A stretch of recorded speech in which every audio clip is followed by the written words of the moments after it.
Claire Matthews thought she had found love in Evan Brooks, her husband Daniel's closest friend, until their secret affair spiraled into a deadly plan that would leave a family shattered and a community stunned. Daniel Matthews had always been seen as the dependable one, the kind of man who never missed a deadline at work and never raised his voice at home. His life revolved around numbers, spreadsheets, and late nights in the office, all of which left him with little energy when he finally stepped through the front door of the suburban home he shared with his wife Claire. To neighbors and friends, Daniel and Claire appeared to be the perfect couple, the kind others admired at block parties or community gatherings.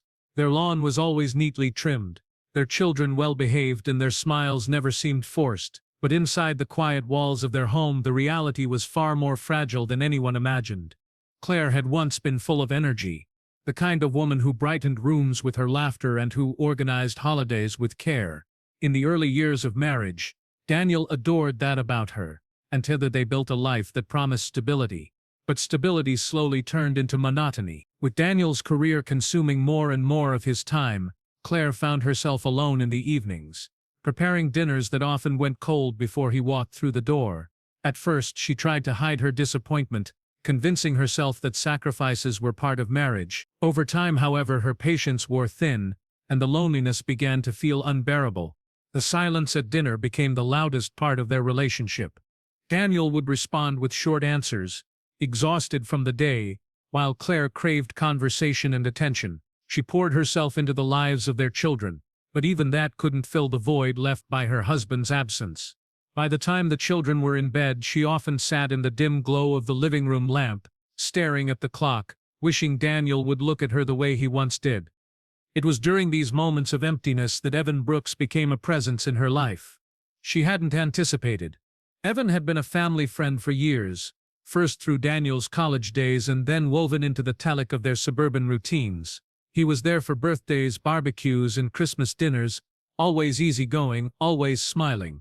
Claire had never thought of him as more than a friend, at least not until the distance between her and Daniel became impossible to ignore. Evan, unlike Daniel, seemed to notice her.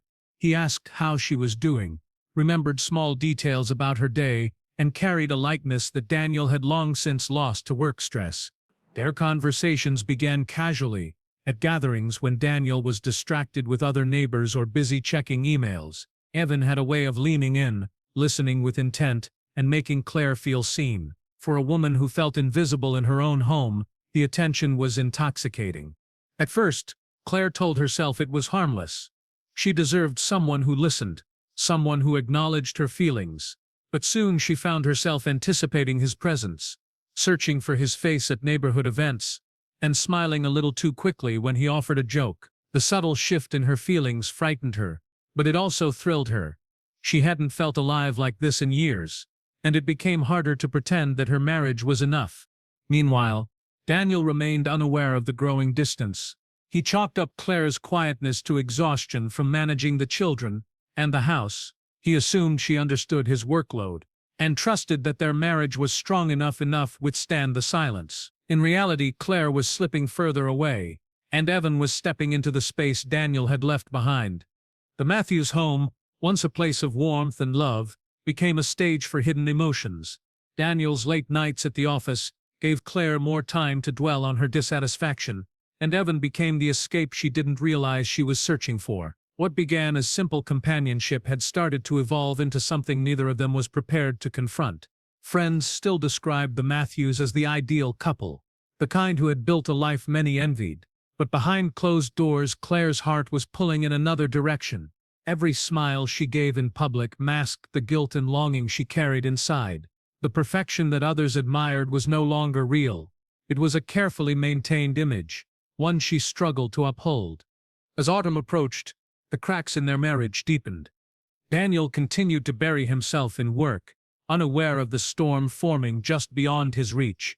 Claire's loneliness grew heavier, and Evan's presence became a dangerous comfort. What seemed like a harmless connection was slowly transforming into a secret that had the power to shatter everything. The Matthews' life looked stable from the outside, but inside their quiet suburban home, the seeds of betrayal had already been planted, waiting for the moment they would take root. Claire's feelings for Evan did not emerge overnight. They grew in small, almost invisible increments. so subtle at first that she convinced herself she was imagining it. A lingering glance here, a shared laugh there. None of it seemed dangerous in the beginning, yet with each passing week, the line between friendship and something more blurred. Daniel was still absent, buried in long hours at the office, and Claire had stopped expecting him to notice the emptiness between them. She found herself searching for Evan's name on her phone, replaying conversations in her mind long after they ended, and wondering when she would see him again. The meetings began innocently. Evan would stop by for coffee when Daniel wasn't home, bringing stories from work or news about mutual friends. Claire told herself it was fine, that Daniel trusted him, that nothing was happening she couldn't explain. But their conversations lasted longer each time, stretching late into the evening, filled with laughter that had been missing from her marriage. Evan's presence stirred something she thought had disappeared forever. The feeling of being wanted. It was intoxicating, and it made her dread the moments after he left, when the silence of the house felt heavier than ever. The first time they crossed the line, it was unplanned. A simple brush of his hand against hers became something more, a fleeting touch that neither pulled away from. What followed was a kiss that carried years of suppressed desire and loneliness. Claire felt a rush of guilt almost immediately, but it was overpowered by the thrill of feeling alive again. She told herself it was a mistake, that it wouldn't happen again, but the moment had awakened something in both of them that couldn't be buried. Soon, their meetings moved beyond casual encounters. They chose secluded places, quiet motels off the highway, out-of-the-way parks where no one from their neighborhood would notice them. Every secret meeting came with its own rush of adrenaline, the fear of being caught mixing with the intensity of forbidden passion. Claire balanced her double life with careful precision, smiling at school drop-offs and playdates while hiding the reality of her afternoons and evenings. To outsiders, nothing had changed. Inside, everything had. As weeks turned into months, the affair became harder to conceal. Claire was careful, but she noticed the subtle changes in herself. She grew distant at home, avoiding Daniel's rare attempts at affection. She lingered longer over her phone, waiting for Evan's messages. She no longer felt nervous about the lies she told. Instead, she grew bolder, more certain that this was what she wanted. Her guilt, once sharp and consuming, dulled into a background noise she could ignore. Evan, too, seemed intoxicated by the secrecy. He had always been close to Daniel, but the thrill of being with Claire outweighed any loyalty he might have once felt. He spoke about their future in vague, reckless ways, suggesting what life might look like if things were different. At first, Claire dismissed it as idle talk, the kind of thing people say in the heat of passion. But the more she heard it, the more she let herself imagine it. A life without Daniel. A life where her loneliness was replaced with excitement, where she didn't have to pretend to be happy anymore. It was during one of these secret meetings that the tone of their affair began to shift. Claire admitted how trapped she felt, how much she resented Daniel's absence, his endless focus on work. Evan listened, feeding her bitterness, reminding her that she deserved better. He spoke about freedom, about how nothing tied her to a man who barely noticed her anymore. His words planted a seed she had been too afraid to voice herself. The thought lingered long after they parted. What if Daniel was no longer part of the picture at all? Claire wrestled with the idea in the quiet of the night, lying awake next to her husband while he slept soundly. She told herself it was just a fantasy, a cruel thought born out of anger and longing. But each day the idea returned, stronger and more persuasive. Evan didn't discourage it. In fact, he seemed to nurture it, adding his own suggestions, framing Daniel as the obstacle standing between them and happiness. What began as stolen moments of passion had transformed into something far more dangerous. Claire could no longer claim it was harmless, nor could she pretend it was temporary. She had crossed too many lines, told too many lies. The life she once had with Daniel was slipping further away with every secret she kept, and she no longer wanted to pull it back. Their affair had started as an escape from loneliness, but now it carried the weight of dangerous possibility. Both of them knew the risk of being caught, but the thrill was no longer enough. The whispers of a new life together were louder than their caution, and with each secret meeting, the fantasy of a future without Daniel edged closer to becoming a reality. The thought of removing Daniel began as a passing suggestion, half-whispered between Claire and Evan during one of their secret meetings. At first, Claire recoiled from the idea, convincing herself it was nothing more than reckless talk brought on by heightened emotions. But the seed had been planted, and once planted it grew. In the quiet moments of her day, while folding laundry or preparing dinner, she caught herself imagining what her life might look like without Daniel in it. No more late nights alone, no more empty dinners, no more pretending to be content while her heart longed for something else. She tried to push the thought away, but it returned again and again, stronger each time. Evan, unlike Claire, did not hesitate to speak openly about it. He had always been impulsive, willing to take risks for the thrill of it. Now the affair no longer satisfied him. He wanted permanence.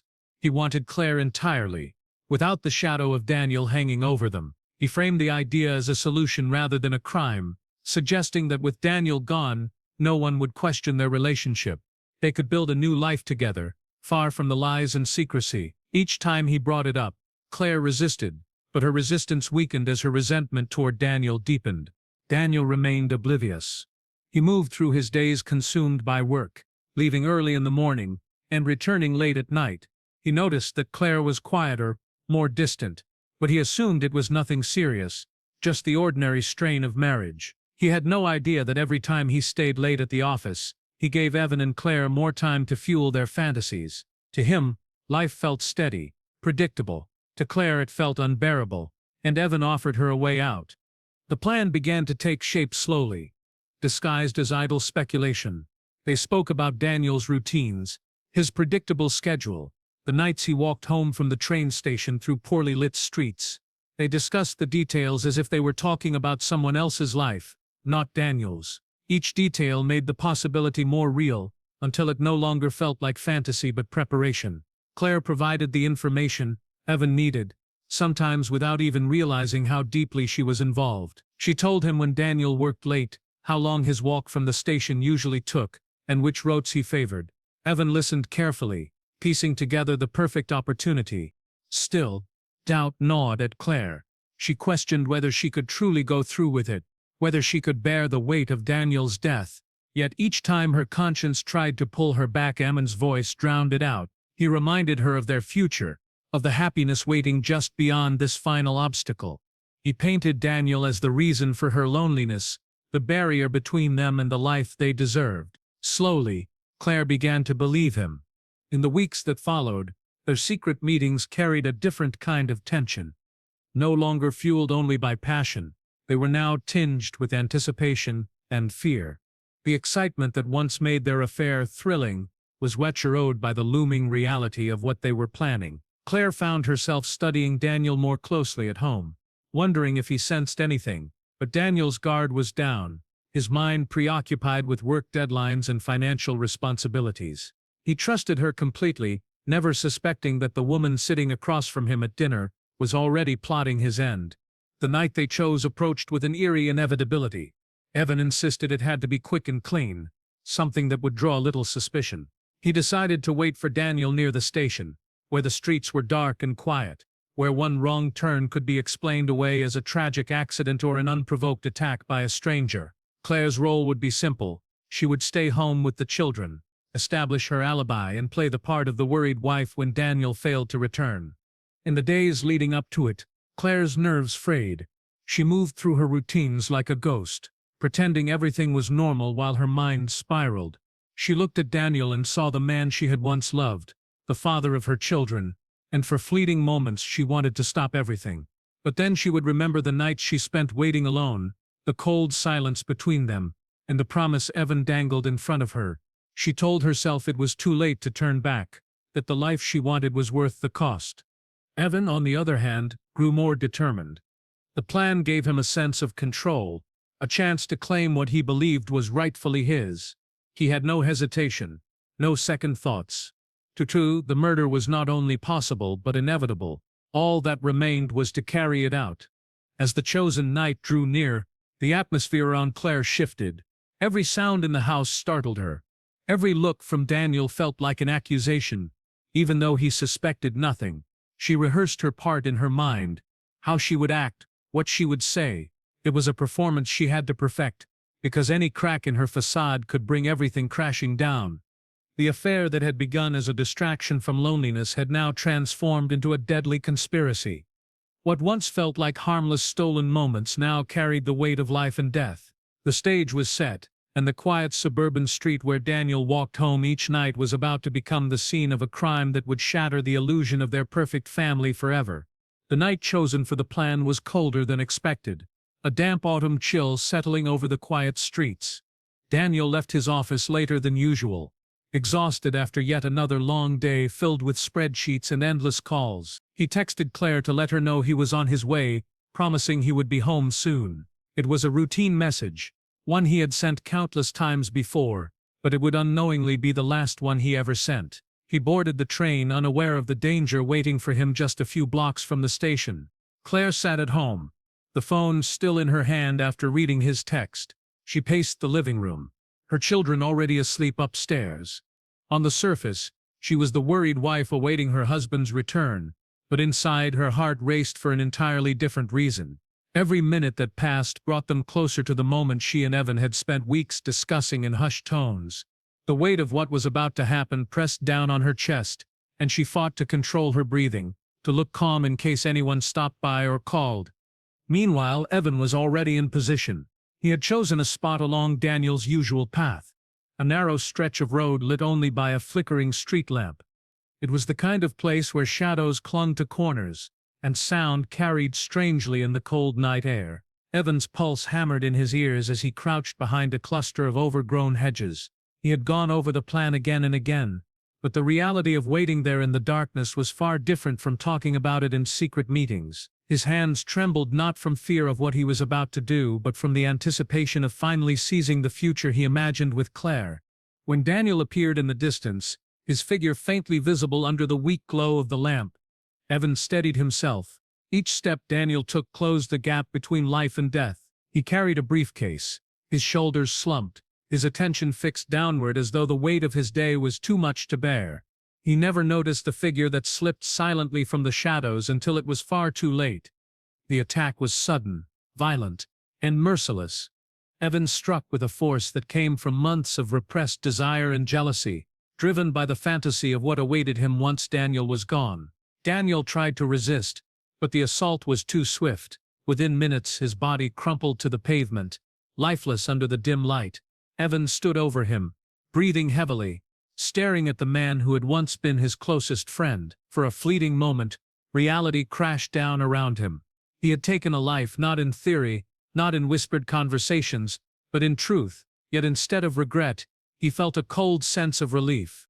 He dragged Daniel's body slightly out of view, arranging it in a way that might suggest a mugging gone wrong. He wiped what he could from his hands, conscious of every detail, then melted back into the darkness. The suburban street returned to its eerie stillness, the only evidence of what had just occurred lying silently beneath the flickering lamp. Back at the house, Claire's performance began. She glanced at the clock, calculating the time it usually took Daniel to walk home. She picked up her phone, scrolling aimlessly, feigning impatience. When the minutes stretched too long, she started pacing again, muttering under her breath about trains running late. By the time an hour passed, she let her worry appear genuine. She called a neighbor, asking if they had seen Daniel, her voice trembling with carefully carted anxiety. By morning, the police were involved. Daniel had not returned home, and his phone had stopped responding. Officers began retracing his steps, questioning commuters, checking surveillance footage near the station. Claire played her role perfectly, her eyes red from tears, her voice breaking as she described her last contact with her husband. Neighbors gathered around her, offering sympathy, bringing food, and reassuring her that the police would find him. No one suspected the grieving wife of knowing exactly what had happened to her husband, only hours before. When the body was discovered near the station, the neighborhood fell into shock. The explanation seemed straightforward: a mugging, a senseless act of violence in an otherwise safe suburb. Claire clung to the story, allowing herself to be seen as the devastated widow. She accepted condolences with practiced fragility, always careful not to overdo her grief, but never allowing herself to appear indifferent. Evan, too, played his part. He expressed outrage at the crime, shaking his head with disbelief when speaking to neighbors. He visited Claire under the guise of offering support, and no one questioned his concern. The plan had gone exactly as they intended. To the outside world, Daniel's death was a tragic accident, the kind of crime that could happen to anyone. Yet beneath the surface, cracks had already begun to form. Surveillance cameras near the station had picked up a shadowy figure lingering too close to the time of Daniel's death. Investigators noted small inconsistencies in Claire's landing, details that didn't perfectly align with what they knew. The story seemed airtight, but detectives had learned that appearances often concealed the truth. And in this case, the truth was far more sinister than anyone in the neighborhood dared imagine. The murder had gone as planned, but perfection is an illusion. What Evan and Claire failed to realize was that no matter how careful they thought they were, the evidence of their betrayal and crime lingered, waiting to be uncovered. The night may have ended Daniel's life, but it also set into motion a chain of events neither Claire nor Evan could control. The discovery of Daniel's body sent ripples of fear through the quiet neighborhood, but to detectives it raised more questions than it answered. At first glance, the scene resembled a robbery gone wrong. A man attacked late at night, his briefcase missing, his wallet gone. Yet something about the arrangement felt off. Daniel's watch, an expensive model he wore daily, was still on his wrist. His wedding ring remained untouched. It was unusual for a thief to take only certain items and leave others that were worth far more. The investigating officers made note of it, aware that small details often revealed the larger truth. Claire's performance in the days following her husband's death was convincing to those around her. She wept in front of neighbors, accepted casseroles and condolences, and repeated the story of waiting anxiously for him to return home. She spoke about his dedication to work, about how it was unlike him not to call to anyone listening. She sounded like a heartbroken wife left alone to raise her children. Yet behind her tears was a carefully rehearsed act, one she had prepared long before the police arrived at her door. Detectives began piecing together Daniel's last movements. Surveillance footage showed him leaving the train station, walking down his usual route. Moments later, another figure appeared in the footage, a blurred silhouette loitering near in the corner. The image was grainy, but the build of the man and his movements did not go unnoticed. Investigators compared the timestamps with Claire's account of the evening, and already small discrepancies began to surface. Phone records provided the first breakthrough. While Daniel had been at work and later on the train, Claire and Evan had exchanged multiple messages. Most were deleted, but fragments remained, enough to show that they had been in contact late into the night. Detectives grew suspicious. Why would Claire be texting her husband's friend at such an unusual hour? The tone of the messages, while vague, suggested a closeness that went beyond casual friendship.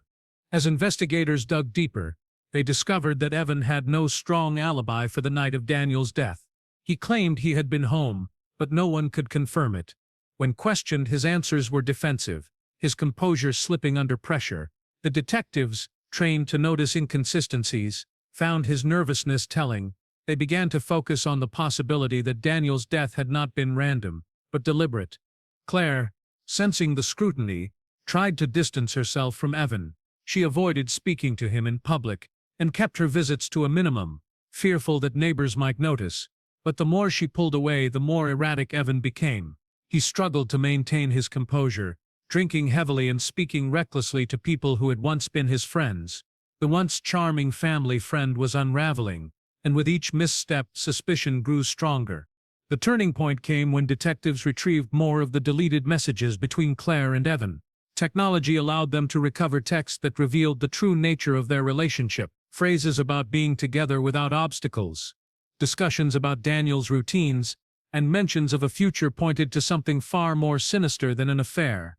The evidence was enough to warrant further investigation into both of them. When confronted separately, Claire tried to portray herself as a victim. She insisted she had no idea what Evan might have done, claiming he acted on his own obsession. She admitted to the affair under pressure, but denied any involvement in the murder. Evan, however, told a different story. Faced with mounting evidence, he cracked, admitting to the attack but making it clear that it was not his idea alone. According to him, Claire had pushed for it, planting the thought in his mind until it grew into action. The betrayal between them became the final unraveling of their conspiracy. Each sought to protect themselves by turning on the other, but in doing so, they confirmed the investigators' suspicions. The jury would later hear about their affair, their planning, and the chilling way they had reduced Daniel's life to an obstacle in their pursuit of passion. At trial, the image of the grieving widow shattered. Neighbors who had once offered sympathy sat in stunned silence as text messages were read aloud, exposing Claire's deceit. Evan's testimony further implicated her, painting a picture of a woman who had orchestrated her husband's death from behind closed doors while pretending to mourn in public. Both were convicted, their sentences reflecting the brutality of the crime and the betrayal at its core. For the community, the case was a reminder that evil can hide behind the most ordinary smiles, that the people one that's most can harbor secrets capable of destroying everything. The Matthews home, once the image of suburban stability, became a symbol of betrayal and tragedy. What had begun as a marriage admired by neighbors ended in a courtroom filled with evidence of lies, deceit, and cold-blooded murder. Claire and Evan had believed they could outsmart everyone, that their secret love would carry them into a new life. Instead, it left them exposed, imprisoned, and remembered not for passion but for the deadly conspiracy that cost Daniel his life.